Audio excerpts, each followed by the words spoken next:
create a class, you want to add students to your class. You can do so by clicking on Members, and then clicking the Add Student option.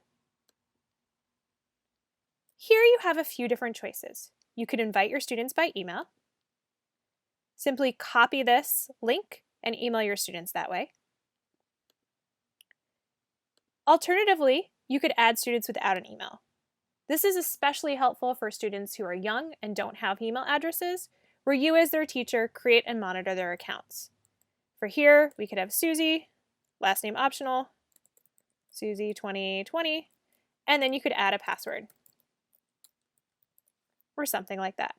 Continue to go in and add additional students.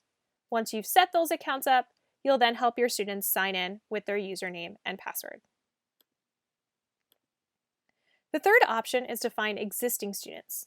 If you've already had students in a class, you can then select those students and add them to another group or class that you've created.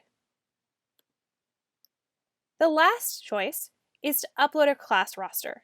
This involves our help, but this gives you the information on what you need to submit to our support team so they can import an entire school or district's worth of students into specific classes.